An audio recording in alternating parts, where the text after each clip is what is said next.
गरीब आदमी अगर सुई से लेके धनिया तक खरीदता है तो उस पे सरकार टैक्स लेती है। मिडिल क्लास आदमी अगर मूवी देखने जाता है तो टिकट पे टैक्स लिया जाता है, पॉपकॉर्न खाता है तो उस पे टैक्स लिया जाता है।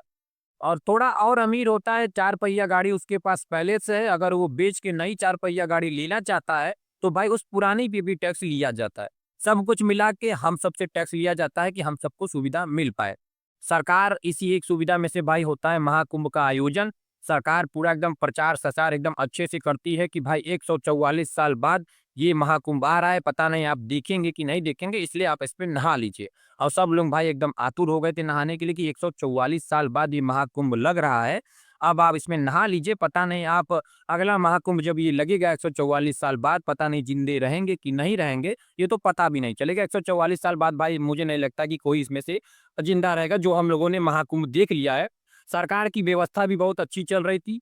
1-2 करोड़ आ रहे थे, लोग नहा भी रहे थे, सब कुछ सरकार को पता था कि कितने करोड़ लोग आने वाले थे। सरकार का कहना था कि महाकुंभ में 45 करोड़ लोग अगर महाकुंभ नहाएँगे, मतलब कुल मिला के 45 करोड़ लोग नहाने वाले हैं महाकुंभ में। रोज़ 1 करोड़, 2 करोड़ लोग आ रहे थे, सरकार भाई एकदम व्यवस्था से चल रही थी। सरकार को ये पता था कि मौनी अमावस्या के दिन 10 करोड़ लोग आने वाले हैं। सरकार को ये पता था, सरकार ने आंकड़े जारी किए थे कि भाई 10 करोड़ लोग मौनी अमावस्या के दिन आ सकते हैं और ऐसा ही हुआ। मौनी अमावस्या का दिन शुरू रात में भाई 1-2 करोड़ लोग संगम के तट पे आ गए। संगम के तट के आने पर भाई भीड़ इतनी ज़्यादा हो गई कि किसी के पास एक तिल भी नहीं रखने की जगह थी। इतनी भीड़ हो गई थी, सब लोग उसी में भाई सस की सस का हो गया था। कोई हिल भी नहीं पा रहा था। ना कोई आगे जा रहा पा था, ना कोई पीछे जा पा रहा था, कुछ नहीं हो पा रहा था और उसी में मच गई भगदड़। और उसी में भगदड़ मच गई तो भाई अब जानते हैं जहाँ 1-2 करोड़ लोग अगर भगदड़ मचेगी तो भाई अब जानते हैं कुछ ना कुछ तो होगा। अब भाई कहा जा रहा है कि 30 लोग मरे हैं, 50 लोग घायल हैं, पर भाई इस पे भी सवालिया निशान है। यार 1-2 करोड़ लोग, 3 करोड़ लोग जिस तट पे इकट्ठा होते हैं उस पे भगदड़ मचती है, केवल 15 या 20 करोड़ ही 15 या 20 करोड़ 20 लोग ही मरते हैं।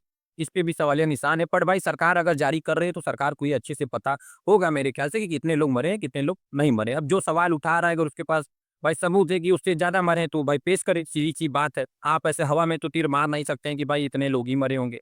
तो भाई पहले सबूत होगा तो आप पेश करिएगा कि भाई मरे हैं उतने लोग, लेकिन जितना सरकार जारी की है उस पे तो पहले मानना ही पड़ेगा।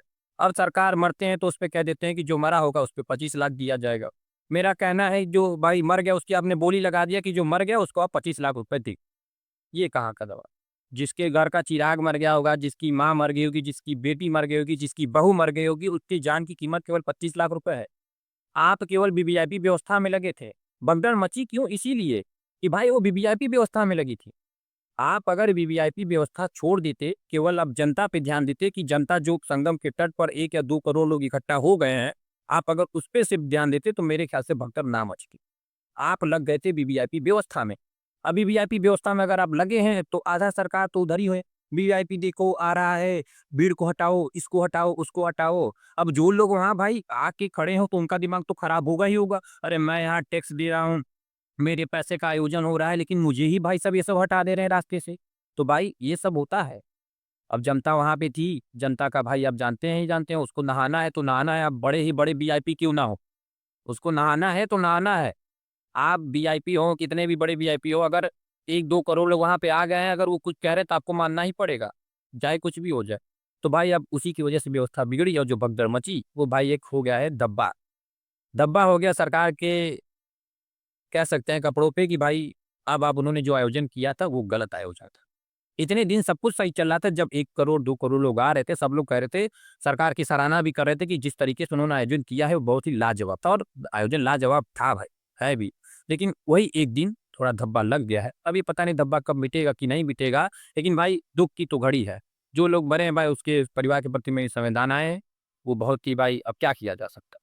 सरकार ने आपकी जान की कीमत लगा दी है, तो अब क्या कर सकते हैं? 25 लाख रुपए लीजिए, अब क्या कर सकते हैं? ऐसे लोग हैं भाई, जान की कीमत लगाते हैं।